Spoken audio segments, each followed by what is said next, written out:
Life Unrehearsed, brought to you by Leanna Senior Transition Support, specialists in downsizing and seniors residences. And good afternoon. Welcome to Life Unrehearsed. My name's Matt Delvecchio, specializing in life transitions, downsizing, and the senior living industry.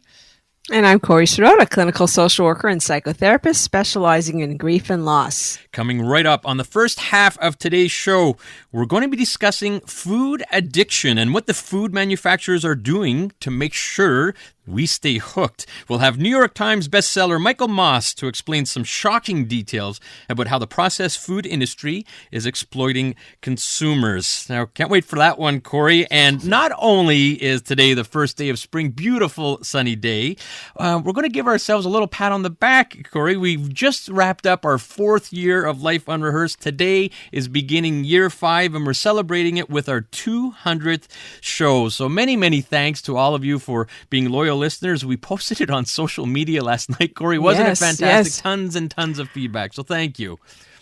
I think that's what's been so overwhelming is first of all, I looked at Matt and I said, it doesn't feel like 200 shows or 4 years. And even someone called me and said, happy anniversary. I'm like, for what?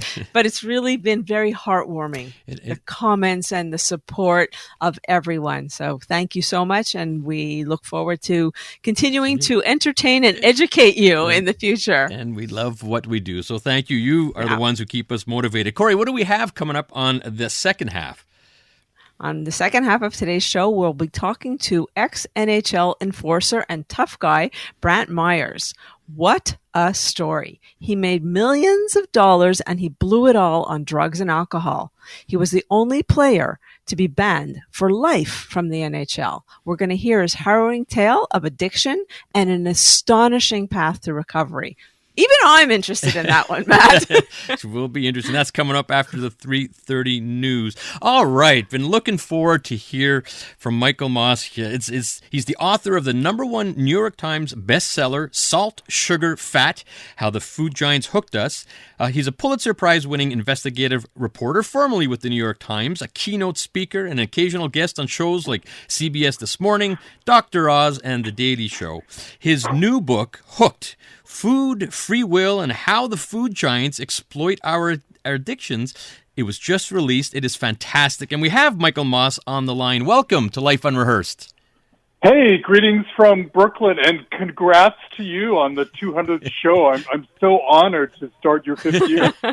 Michael, you're the first one in year 5 of our 200th show. But it's going to be a good year. I know. Well, yeah, we are hoping. But we are indeed privileged, Michael. Thank you for taking the time from Brooklyn. Such a history, and the work you've done has been fascinating. And so congratulations on the new book called Hooked, just released. It's raising a lot of eyebrows. So can you tell us what you've discovered about food and addiction?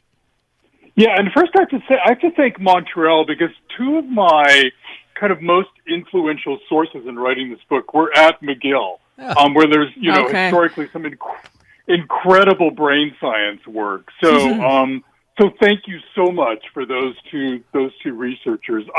If we had this conversation 5 years ago and you had suggested to me that Twinkies were as addictive as heroin, I would have chuckled a little bit and thought, wow, that's crazy, right? But I have to say I've come full circle. Now there's little doubt in my mind that some of these food products we find in the grocery store, at some restaurants, are even more problematic than drugs. And the reason is that the food giants have discovered how to tap our most basic instincts, the things that get us to love food, and exploit those in changing the nature of the food. And basically what they've done is made our inclination to eat and to overeat an everyday thing. So I actually want to understand this, because it's hard for me to wrap my head around the fact that cigarettes and drugs, that food could actually be more addictive than cigarettes and drugs?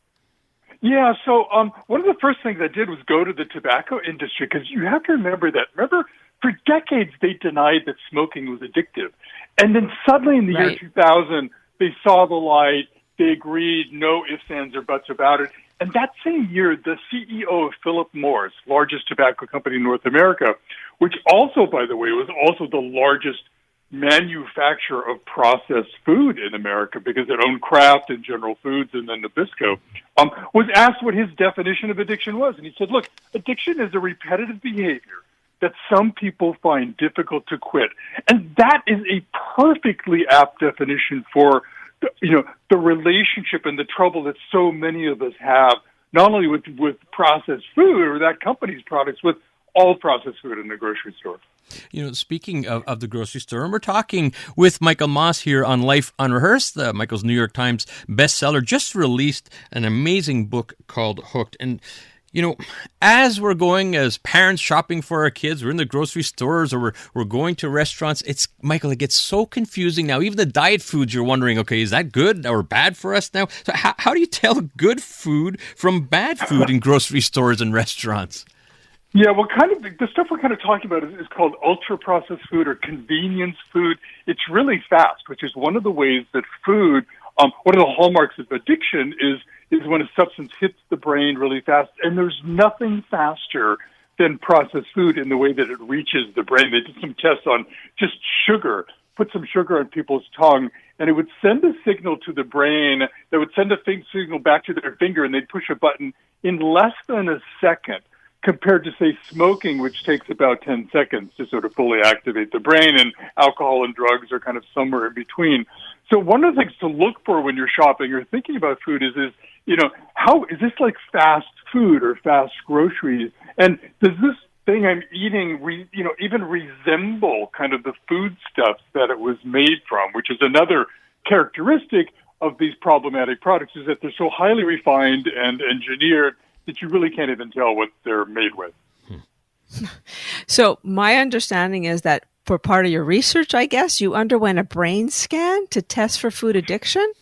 True? Yeah, there's a fabulous scientist out in Oregon, Eric Stice, who was the first to discover, again, one of the reasons that food is more problematic in some ways than drugs and alcohol and cigarettes, which is as we gain weight, our vulnerability to advertising, food advertising, increases. We get more excited driving down the road and seeing an advertisement for, say, McDonald's, which is really kind of staggering, because what happens is the weight we're putting on our body starts working against, our desire to sort of control our eating habits. So yes, I slid into his brain scanner, where he dripped sort of, a delicious milk chocolate milkshake on my tongue, and sort of watched as my brain was sort of lighting up, first liking it and then wanting more of it.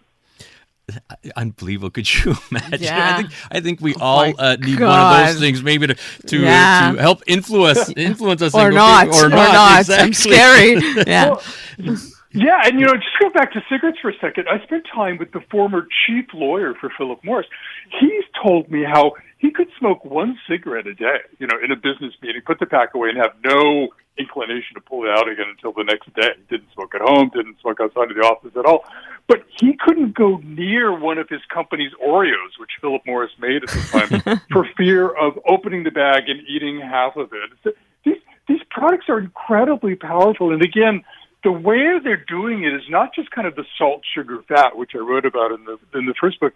They're going after our basic instincts. We love inexpensive food, and so they spend lots of time figuring out ways to take 10 cents off the cost of a box of toaster pastries, because knowing that gets us excited. By nature, we love variety. It's why humans were able to spread around the world and get excited about eating things even like whale blubber, right? Mm. So that's why you walk into the cereal aisle and there's 200 varieties of basically sugary starch, knowing that the brain gets really excited about that. And there's 4 or 5 other basic instincts of ours that these companies know how to exploit, if you will, to get us to love their products. We're talking with Michael Moss, Pulitzer Prize winning investigative reporter, and just came out with Hooked. Real quickly, Michael, you brought up a good point, and I guess the question is the problem that we're addicted to food, or are we addicted to the wrong kinds of food? Yeah, no, thank you for that question, because it was none other than Dana Small, who trained at McGill and is now at Yale, does some fantastic neuroscientists. She was the first person to actually figure out how to look at your brain on food in the brain scanner because you can't chew, right? That blurs the images. But Dana, being a self-professed chocoholic, realized she could feed people squares of chocolate and it would melt on their tongues, and she could watch the brain light up at that. But she said to me, Michael, it's not so much that we're addicted to food; it's that we, by nature, are drawn to food, and the food companies have changed the nature of our food. And one of the big ways they've done that is calories, right? We have sensors in the gut and and possibly the mouth that get excited by calories probably as much as they do by salt, sugar, and fat. And so the food companies have, created these products, snack products especially, that are just loaded with calories, densely packed in there. So the brain gets excited about it, and the part of the brain that's there to stop us from overeating kind of goes to sleep. And so that's a perfect example of sort of how the food companies have changed the nature of our food to take advantage of our natural attraction to eating.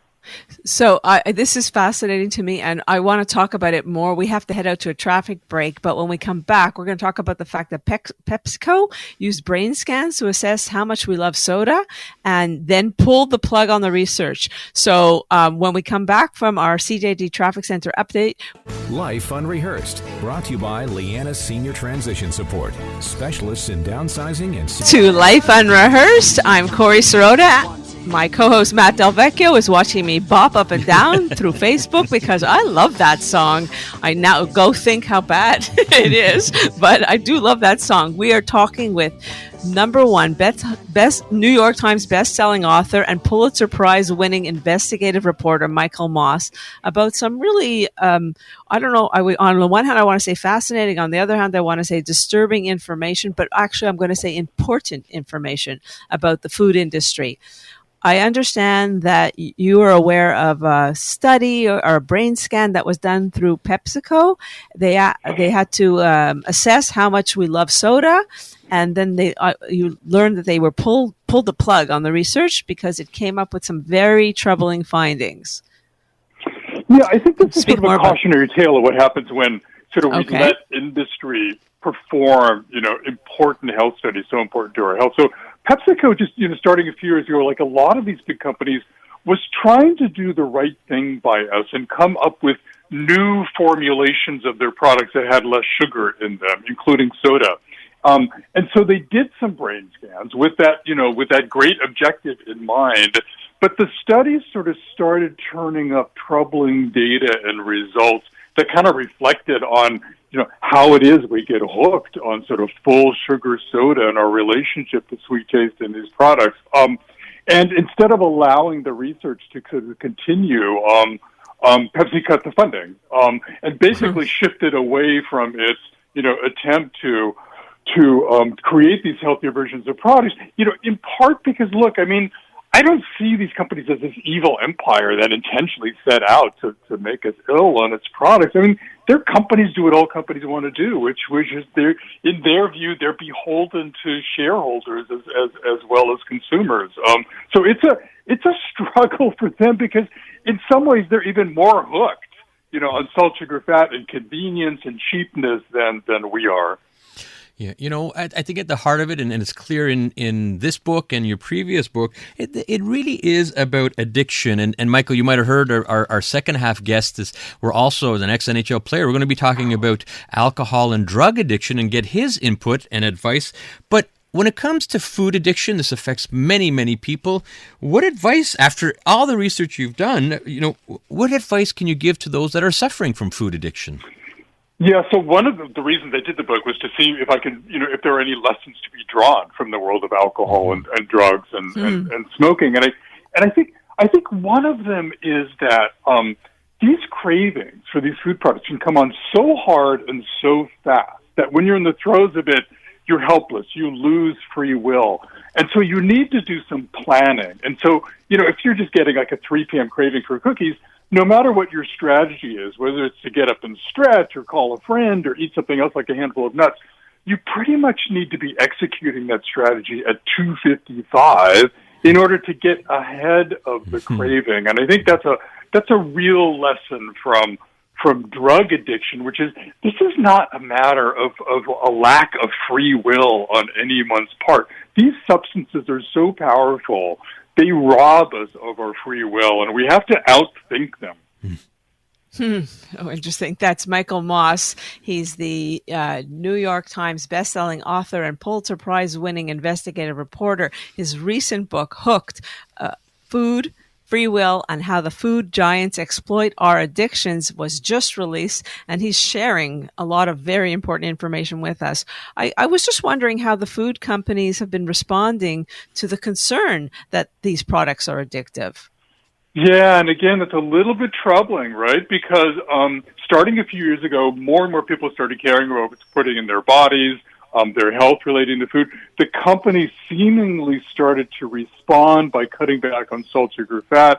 More recently, they've been responding to sort of the feeling that their products are addictive by doing things like adding protein to sugary cereal, in order to, on the idea that might kind of slow people down, or adding fiber to otherwise unhealthy products, because we think that fiber may do the same thing. Does it work? More recently, they've been moving through the grocery store, adding fake sweeteners to reduce the sugar a little bit, which is a fascinating but potentially sort of difficult sort of move to make. That I think it's pretty clear that more research kind of needs to be done. So they're kind of in this phase now that a lot of industries go through, which is like denial, delay, and then kind of pretend to yield. Where again, it makes it even more difficult to go in the store and figure out what's really good and bad for you. Yeah, and ultimately, if it means cut on the bottom line, well, surprise, surprise, they're going to find new angles. Michael, you've done so much research over the years.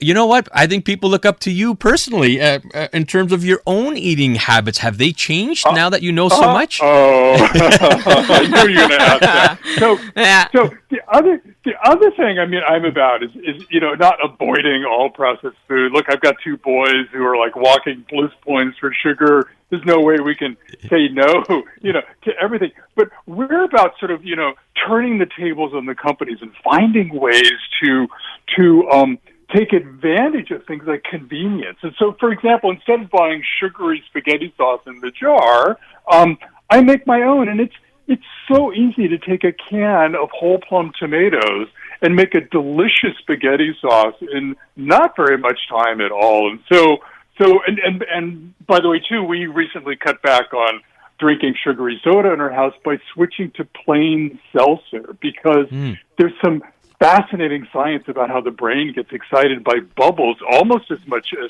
sugar. And so I think that's another way we can turn the tables on these companies and reclaim these things they took for us. Convenience is ours. Doesn't have to be theirs. Oh, okay, Michael. Last question. How fun are you at dinner parties?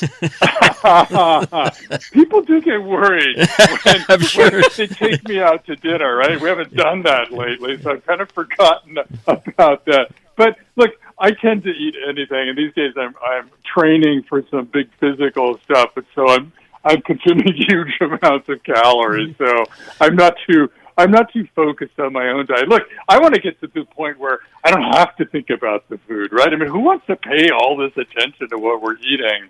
And that's what I really hope that people who read the book come away with, is sort of this empowering knowledge that lets them, stop obsessing and worrying about food and just go back to loving it and enjoying it without having to think so hard. Yeah, it shouldn't be as stressful as it is in thinking. Michael, we want to thank you very, very much for taking some time on a Saturday to be with us. So very much appreciate it. Thank you. Congrats again, and have a great fifth year. All right. Thank you so much. That's Michael Moss, #1 New York Times bestselling author, Pulitzer Prize-winning investigative reporter, and he just released a fascinating new book called Hooked, Food, Free Will, and How the Food Giants Exploit Our Addictions. Go out and get yourself a copy. Great book. So, Corey, as we're just wrapping up here, I've already told Stephanie that she's supposed to order Chinese food for tonight, and I'm going to take Michael's advice, and we're going to order the Chinese food, and I'll think about it tomorrow. Fair enough. Hey, we're having Chinese food too. Okay. What do we have coming up now, second half? Talk about addictions. We'll be talking to Ex-NHL enforcer and tough guy, Brant Myers. What a story. He made millions and then he blew it all on drugs and alcohol. He's the only player to be banned for life from the NHL. We're going to hear his harrowing tale of addiction and an astonishing path to recovery. That's coming up after the 3:30 CTV News update.